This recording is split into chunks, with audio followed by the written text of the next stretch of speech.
Hello. അപ്പോൾ ഞാൻ actually എൻ്റെ വീട്ടിലാണ് കേട്ടോ. ഞാൻ വീട്ടിലെത്തിക്കഴിഞ്ഞാൽ എനിക്ക് ചെയ്യാൻ ഇഷ്ടമുള്ള കാര്യങ്ങളൊന്നാണ് ഈ പറമ്പിലൊക്കെ നടന്ന ഒരു ചെടിയും കായകളും പൂവൊക്കെ നോക്കി നടക്കുക എന്ന് പറയണത്. എന്താണെന്നറിയില്ല, ഒരു കൈൻഡ് ഓഫ് ഹാപ്പിനെസ് ആണ്. അപ്പോൾ എൻ്റെ അനിയനും കൂടെ കാണും കേട്ടോ. പിന്നെ ഞാനും എൻ്റെ അനിയനും കൂടെയാണ് ഇറങ്ങണമെങ്കിൽ ഏകദേശം ഒരു നേരമാവും കേട്ടോ വീട്ടിൽ കയറാൻ തന്നെ. അപ്പോൾ ഞാൻ പറഞ്ഞു വന്നത്, എനിക്ക് വീട്ടിലെത്തിയ ഏറ്റവും ഇമ്പോർട്ടൻ്റ് ആയിട്ടുള്ളൊരു പാർട്ടാണ് കേട്ടോ കുളി എന്ന് പറയണത്.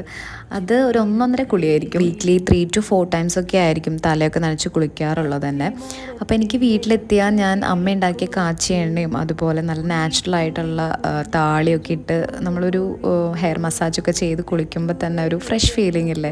നമ്മൾ ഈ താളിയിട്ട് കുളിക്കുന്നതിന് തന്നെ ഒരുപാട് ബെനിഫിറ്റ്സ് ഉണ്ട് കേട്ടോ. പിന്നെ താളിയുടെ പ്രിപ്പറേഷനൊക്കെ ഞാനാണെങ്കിലും ബാക്കിയുള്ള റോളൊക്കെ അമ്മയ്ക്കാട്ടോ.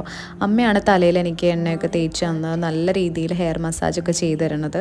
അതൊരു വേറെ കൈൻഡ് ഓഫ് ഫീലിംഗ് അല്ലേ. പിന്നെ ഇതേ ഞാൻ കുളിയൊക്കെ കഴിഞ്ഞ് വന്നാൽ പിന്നെ കുറച്ച് നേരം ഞാൻ ടൈം സ്പെൻഡ് ചെയ്യുന്നത് ഇവളുടെ കൂടെയാണ് കേട്ടോ. അപ്പോൾ അത്രയേ ഉള്ളൂ. ടാറ്റ.